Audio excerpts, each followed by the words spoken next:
Welcome all sports fans, YouTubers, Facebookers, all social media across the nation. This is Uneducated Sports Talk. I'm your host, Clayton. Also, check me out on Uneducated Network, both shows and channels on YouTube. Please like and subscribe to both.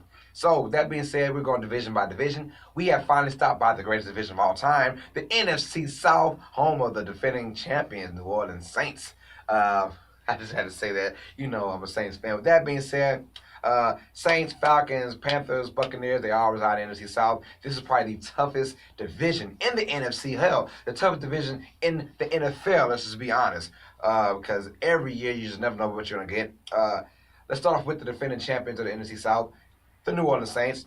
Marcus Davenport in the first round, Tre'Quan Smith in the third round. This team just got better. Alvin Kamara's in there doing his thing. He looks stronger and faster than ever. Mark Ingram, well, we all know he's suspended for 4 games, so he's going to be gone. That might mean extra motivation for Alvin Kamara to do great things. Drew Brees is about 1,400 yards short from passing Peyton Manning's all-time passing record. So a lot of things going on with this team. They get Demario Davis from the New York Jets, who's a fast linebacker. He's going to play the middle pretty much. He can cover running backs, cover tight ends, whatever you need from him.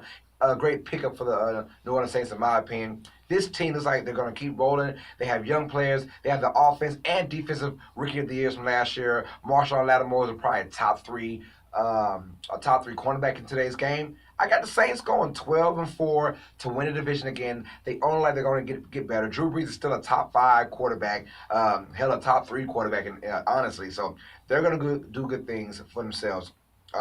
So Saints at 12-4. Next, the Carolina Panthers.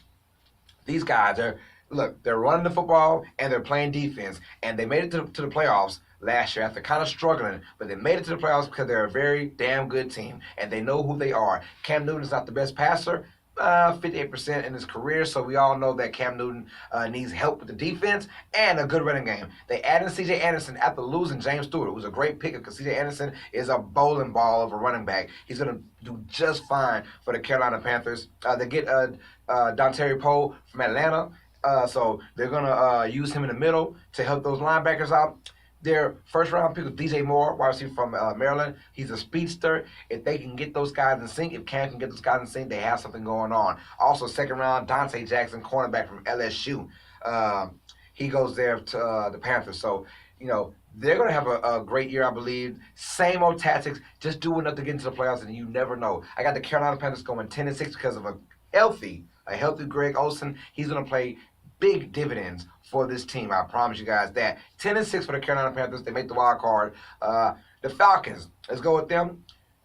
First round pick, Calvin Ridley. He's going to be second fiddle to Julio Jones. He's going to be a great addition to that team. Second round pick was Isaiah Oliver, cornerback from Colorado. NFC South, Matt Ryan, Drew Brees, Jameis Winston, Cam Newton. You're going to need cornerbacks because these guys can make plays. They are the best tandem of quarterbacks in one division in the whole entire NFL. So, you know, you can't just sleep in this division. It is what it is. So, with that being said, cornerbacks, you're going to need them big time. So we saw that Carolina got one. We saw Atlanta got one. New Orleans got one last year. They need to stop the passers. Julio Jones got paid, so he's in there making a lot of money, what he's guaranteed, what he should get. Now, they lost Dontari Poe to the Carolina Panthers, so Dontari Poe didn't really have a big, a great effect for the Atlanta Falcons, so they're not crying or anything. They're not worried about that. But if they can find a way to get Calvin really involved at the number 2 wide receiver to Julio Jones, this team should do some damage. But is it the system or is it the quarterback? Kyle Shanahan leaves Atlanta, and now Matt Ryan struggles. Matt Ryan 2 years ago was the MVP. You know, hella numbers, killing him. Last year, 20 touchdowns, 12 interceptions, unlike MVP year. So Kyle Shanahan is now balling for Jimmy Garoppolo in San Francisco. So everyone's wondering, is it the quarterback or is it Kyle Shanahan? We'll find out this year. Year number 2 in the system now of Steve Sarkisian. So we're going to find out what Atlanta's really made of. And I have them going 9-7. And in 9-7, you may or may not make the playoffs in the NFC. Hell, 8-8, you make the playoffs in the AFC. But 9-7, you might not make the playoffs. There's too many good teams in the NFC, so we'll find out what the Falcons are all about. And last but not least, the Tampa Bay Buccaneers. Last year they went 5-11. First round pick this year, Vita Vea, decent tackle from Washington, the big guy who can claw the middle up. And the second round pick was Ronald Jones, the second from USC. sharing the backfield Peyton Barber and those guys. Jameis Winston is the big story. He is out for the first 3 games of the season, suspended. So you have Ryan Fitzpatrick's going to be the starting quarterback for at least the first 3 games. And they got a tough schedule. The Saints, the Steelers, the Eagles. Oh my, how are they going to do that the first 3 games? They might go 0-3 the first 3 games of the season, and that's it for them. James can come back, and even with James last year, they were 5-11. So it's not like this team got any better. They do lose Doug Martin, which is he was having problems anyway. They're not worried about that. Their defense is going to have to step up, but the linebacker core is fine, but they got to put pressure on the quarterback, and that's why they got Vita Vea. He did get hurt earlier in preseason, but I'm hearing that he'll be there for the regular season. But how much damage would he make? I'm not sure. A lot. Tampa Bay's going to struggle this year, and they're going to struggle hard. I got them going 5-11 once again. 5-11. It might be a 4-12, 5-11 kind of season. And Tampa Bay, if you have quarterback issues, you're going to struggle in the NFL. Jameis Winston is a talent, world-class talent, but he cannot stay on the field. That's his problem. So if he's not on the field, they're just going to lose another year of having him there. And it might be time to let Jameis Winston go.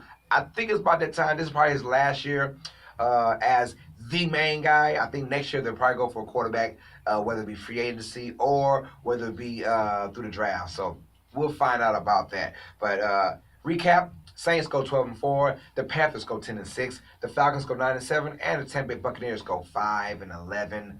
Woo.